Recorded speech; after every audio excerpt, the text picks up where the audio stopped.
After playing more than 10 hours of the early game of Wild Hearts, I can confidently say it's an exciting mashup of challenging monster hunting, crafting, beautiful semi-open world environments, and snappy building mechanics that make it stand on its own four legs.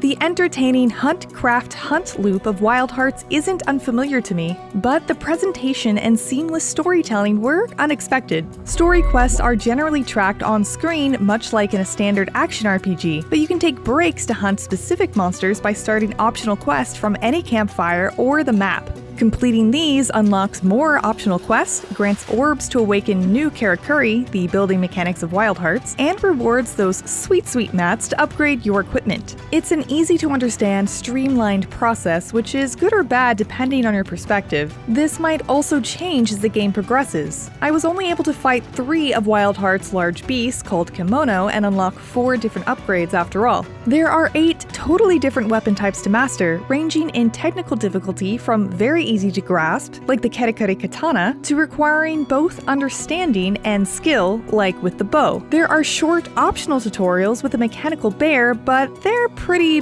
bare bones. There was a bit of jank in the build I played, but learning how to outmaneuver it is just kind of part of the genre at this point. I'd also like some of the feedback to be a bit more crunchy and obvious, but generally, Wild Hearts combat feels good and leads to plenty of hype moments. Wild Hearts is more than just swinging around flashing weapons though. You can build stuff, the Karakuri, on the fly. This building mechanic really sets Wild Hearts apart from anything else in the genre to my knowledge. No, Fortnite is not in this genre. With Karakuri, I could do things like build crates in an instant to leap off of and deal devastating attacks, or build springs to dash away in place of a dodge, which was especially useful if my stamina was low. Building Karakuri in certain ways creates new structures, like this bulwark. This large wall stopped the King Tusk in its tracks, if I built it correctly. I'll eventually develop the skill to do this under pressure, but the loss of 6+ Karakuri at once with no payoff can be quite a ruinous setback. See, building Karakuri requires thread, which is usually overabundant, but it had run scarce in the area we fought in. You can climb any kimono and attack weak points to replenish these materials, but I frustratingly failed to reach the only remaining spots. Unable to build, avoiding the monstrous beast attacks became very difficult, especially with the katana's kit. I got knocked around an embarrassing amount before finally claiming victory.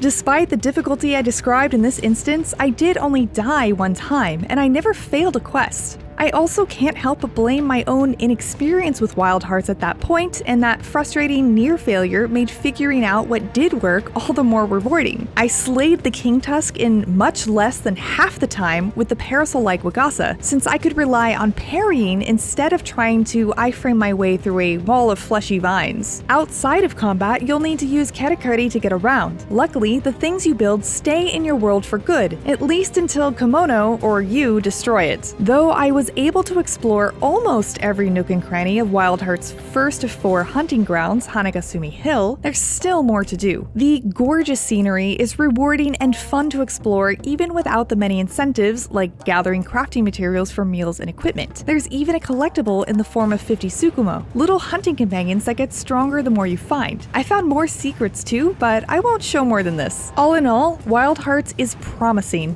and I can't wait to explore more beautiful feudal Japan-inspired environments and hunt monsters with my once unreachable PC-only friends, since Wild Hearts will be fully cross-compatible between PC and next-gen consoles. For more on your favorite co-op action RPGs, don't miss our review of Monster Hunter Rise Sunbreak and 7 full minutes of Wild Hearts gameplay. And for everything else in the world of video games, stick with IGN.